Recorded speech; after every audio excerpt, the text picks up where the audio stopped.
Hello friends, welcome back to the series of shell scripting for the beginners. In this lecture we will start a new topic which is control statements. So first we will see what is the control statement and then we will see the first control statement, that is if statement. So let's get started. By default, statements are executed in sequence one after the another.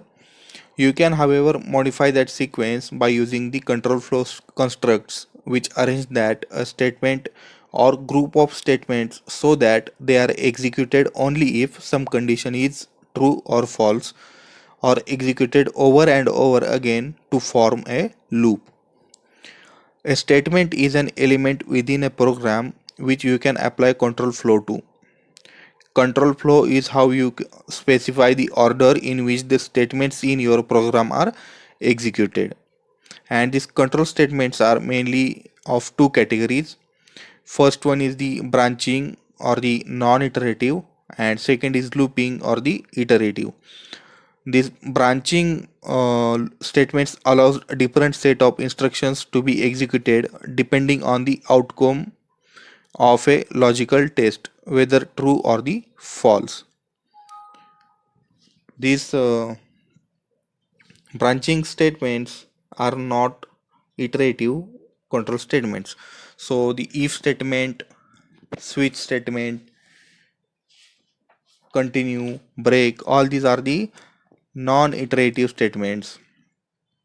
And the next type is the looping statement or the iteratives.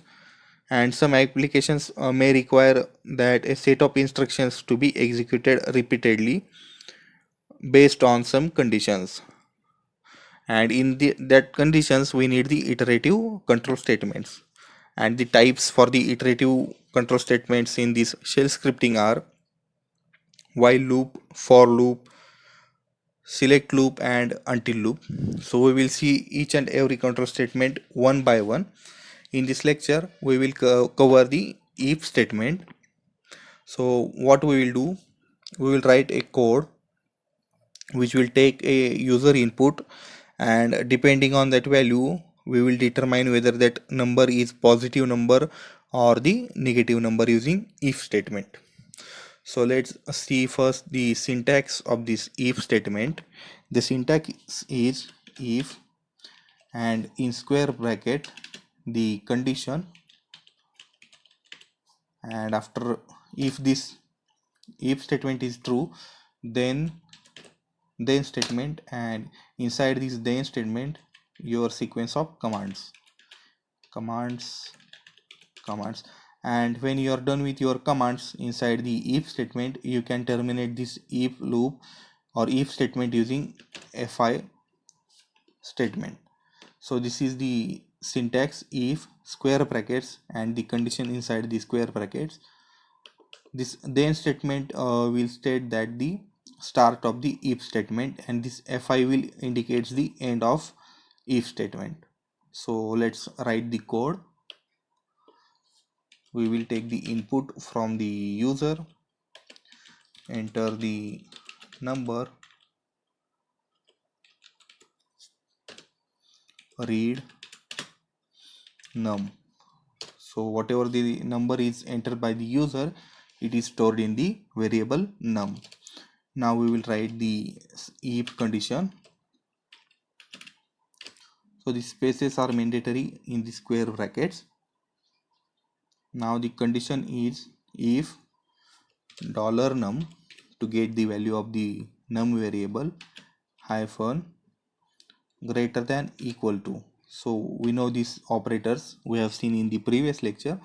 So this hyphen g indicates the greater than equal to. If number is greater than equal to 0, then this condition becomes true, and then we will print $num is positive number. Else, this is the else condition. If the condition is not true, then what to do? So it will be executed in else condition. Here we will print it $num is negative number, and end of the if statement using fi. So this is the very simple code. Take the input from the user and check using the condition greater than equal to. Let's execute this code. /if.sh. My file name is if.sh. Now it is asking for the input. I will enter 5. So it is giving 5 is positive. Let's again run the code. This time input is 0. 0 is also positive. And now let's give the negative value minus. First run the script.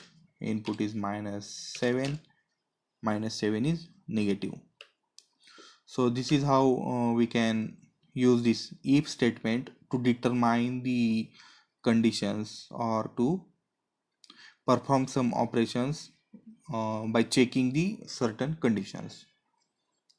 In next lecture we will see the syntax for the for loop and example on the for loop.